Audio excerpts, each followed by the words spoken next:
Since Monday, just the kind of the mentality of the week is we look at what the Raiders have done the last few weeks and kind of everything at stake. Yeah, Chris, number one, a lot of respect for the Raiders, their path this year. They've been a really resilient team. They're playing outstanding football here down the stretch. They've had really 3 really tight quality wins down here to put themselves in this position. So just to have a lot of respect for the job that Rich is doing, a lot of respect for their players. They're a very complete team in all 3 phases. So it's going to be an outstanding game on Sunday night.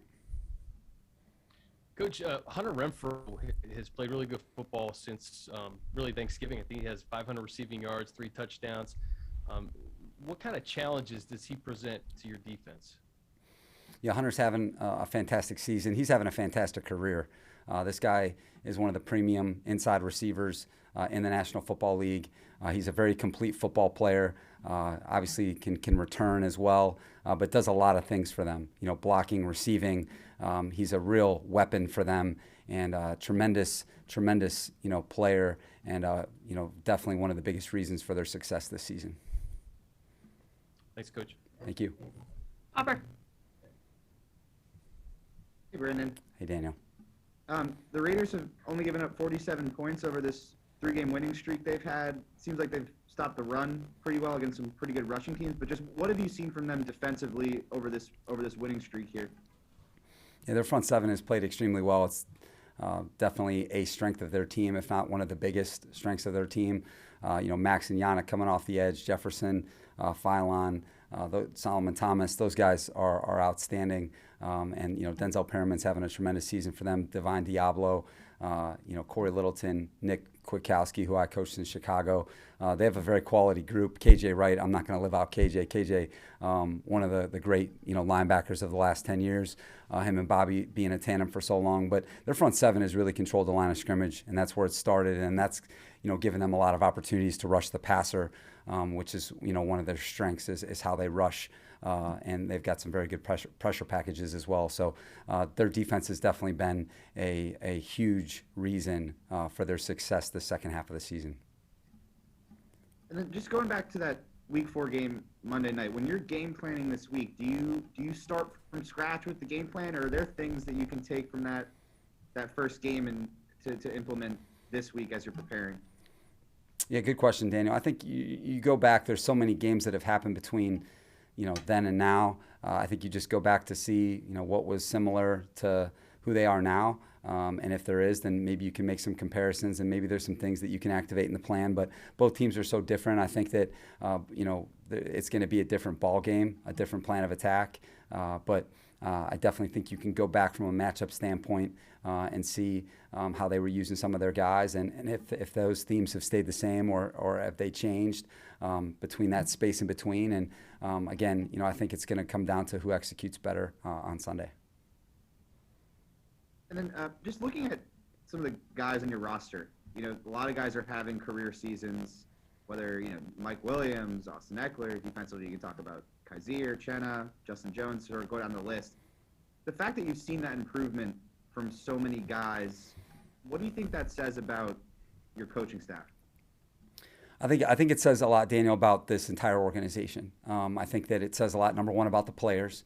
Okay, because they deserve the credit for their improvement, because they're the ones who are having these seasons. They're the ones who have invested in their game. And I think that in supporting their game, I think us coaches, our sports performance staff, everybody within this organization, it really takes the village to be able to support these guys, to bring out the best in them. And I told you guys it starts with relationships with these guys and being able to tap in to the personal side of things, and then the specifics of their job and where you feel like they can improve, and giving them a vision of how they can get there, and then staying with them throughout the season to make sure as you go that you're getting better, where it doesn't just plateau. These guys continue to improve as the season goes. So I'm really proud of our coaching staff. I think, like I told you guys, character and capacity, being an outstanding teacher, and then being an outstanding person. I think that really helps in helping a player improve, being there for the players in good times, in bad times. And I think that we've been able to do that with our guys. And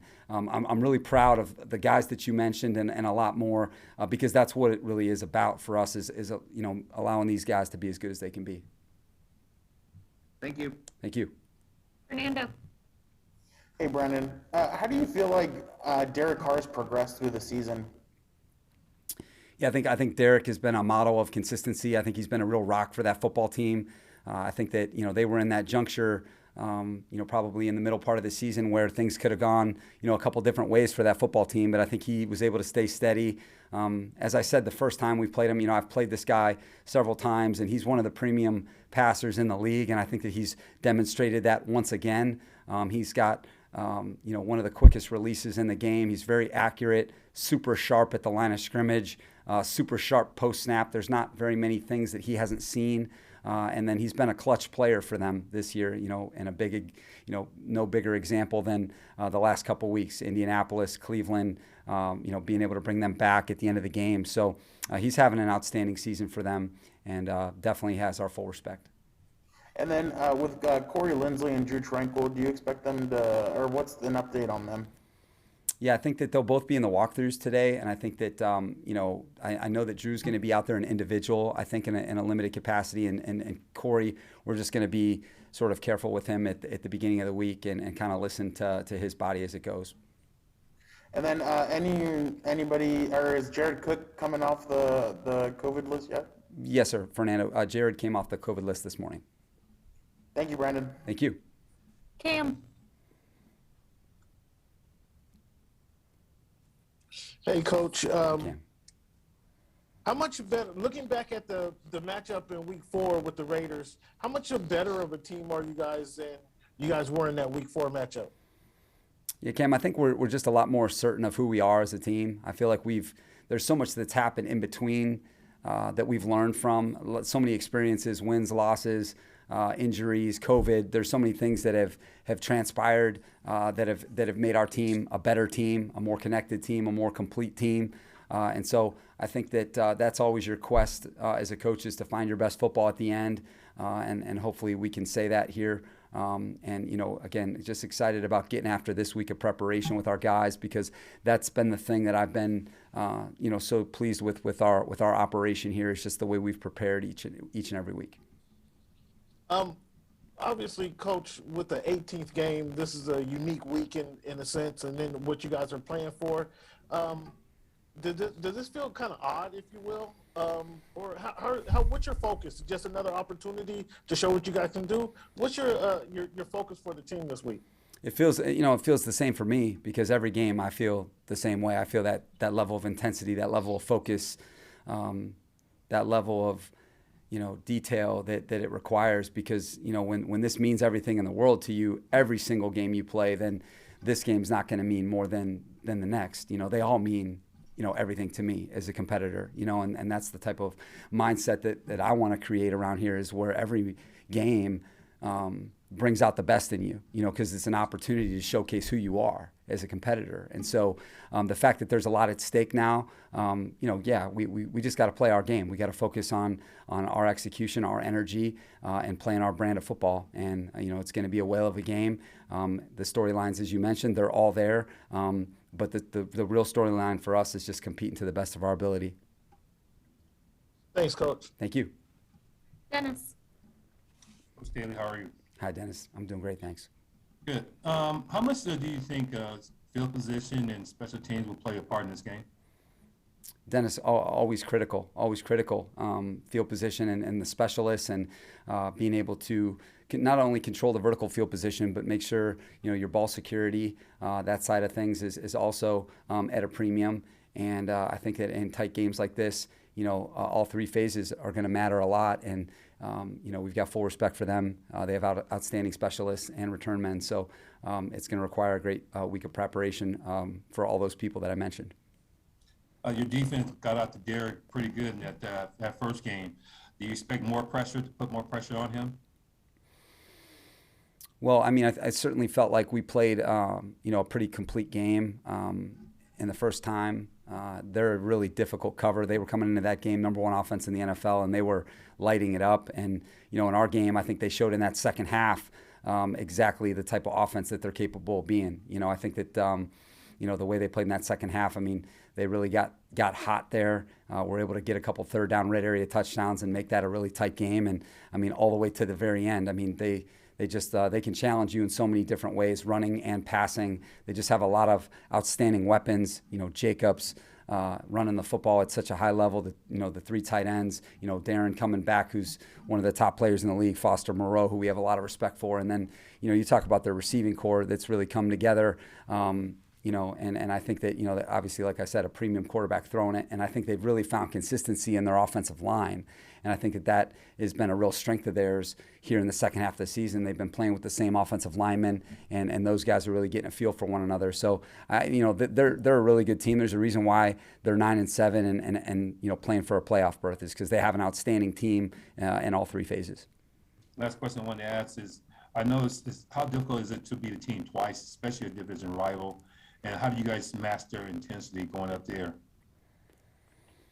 I think that the familiarity between the 2 teams is, always makes those, the division matchups are always more unique that way, just because there's that game within the game. Last year, playing Seattle 3 times in one season, I think you get a real strong sense of, that true competition within your division. When I was in Chicago, that true competition with your division rivals, Green Bay, Minnesota, Detroit, because you know each other so well. So I think that, having gone through, Kansas City and Denver, playing them twice, you realize that second matchup that there is a game within the game that second time. And, we're certainly going to be ready for Vegas' best because they're playing great, and that only adds to the storyline.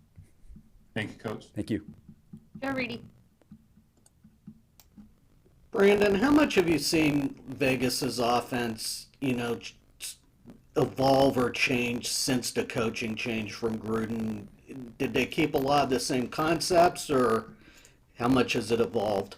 Well, Greg Olson's an outstanding coach in this league. He was with Sean McVay, who I was with last year. Greg has been around a lot of outstanding football, coordinated offenses several times throughout the league at a high level. So I think that it was a pretty seamless transition, going from John to him as the primary play caller. And then I think that they've been able to evolve as the season has gone on. Like you've mentioned, they've had some attrition with injuries like all of us. And I think he's been able to keep it moving. And I definitely feel like he's featuring their offensive line and what they do best. And they've had some creative packages for Marcus to make sure that, they're keeping defenses honest and really giving them a chance to move the football in a lot of different ways. And I think that, he's done a really good job with that team. And again, they've got a lot of really good players. They got a lot of really good players, and they're very well coached. And that's why they're 9-7, as I mentioned, because of both those things. Now with Andre in the kick return unit, because you've talked about his leadership and how much he's grown that unit. Just is it also kind of the younger players on that unit kind of learning special teams and evolving too, or just with that pairing, how has everything kind of coalesced all at once?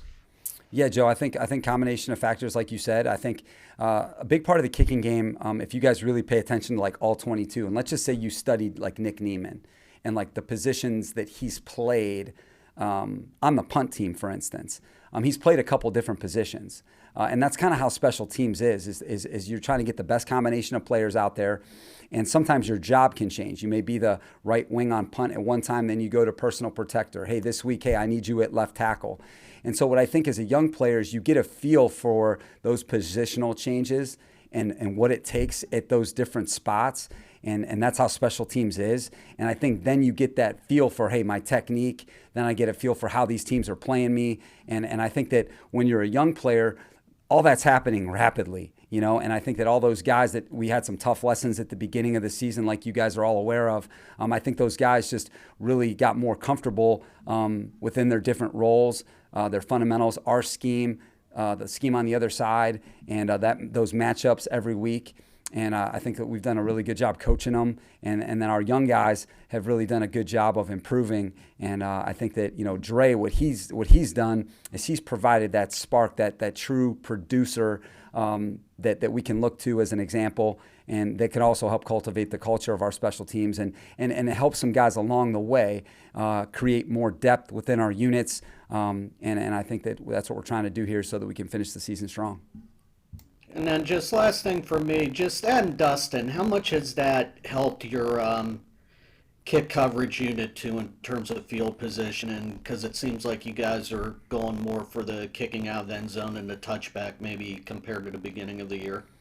Yeah, I mean, I think, Dustin's been very consistent since he's gotten here, Joe, and I would say the same thing about Dustin with his approach, and I think that he's been a breath of fresh air. Both of these guys have just been a breath of fresh air for our special teams unit, giving that, these veteran players who have lived through a lot, that have played through a lot, and that are also producing, and I think that's the one thing about both of these guys. They're both playing well for us. Dustin had an outstanding day last week, and his kickoffs have been on point, both from a depth perspective, locational perspective, and I think that, again, those guys just really showing that consistency and performance have been big lifts for us in the second half of the season. Okay, thank you. Thank you. Gerard. Good afternoon, Coach. Hey, I was just curious on your personal thoughts on this game kind of having a winner-take-all emphasis, and right away you get a chapter in the storied rivalry of the Chargers and Raiders that's really going to mean something, and people are going to look back on this game probably for a while. Yeah, I think that the big thing that you mentioned that I think is important is you got to start, I think, in the NFL in your division. I think that your mindset's got to start within your division because you play them twice a season. So there's 6 games devoted right to your division that matter, right? So I think that the fact that it's a division game means a lot. But from a I think big picture, like where this game is and what it means. I think that the more that hopefully that we're here, that we'll have a lot of these types of games, a lot of big games like this. And we've played in a lot of big games like this throughout this season where it's been primetime games, only game in town against, a playoff caliber team. We've played in games like this and including the first time against this team. That was a Monday night game, a primetime game against the team that is a playoff caliber team. So I think that, we have full, I think what's great about the game is we've got full respect for them. And it's going to be a great game because there's going to be a lot of good players to watch and, got full respect for them for sure. And the only other thing, Coach, any thoughts on what type of atmosphere you're expecting? Sunday night, national audience, Vegas. I mean, the whole thing's just really blowing up to be maybe the biggest game of the weekend. Yeah, I haven't played there yet.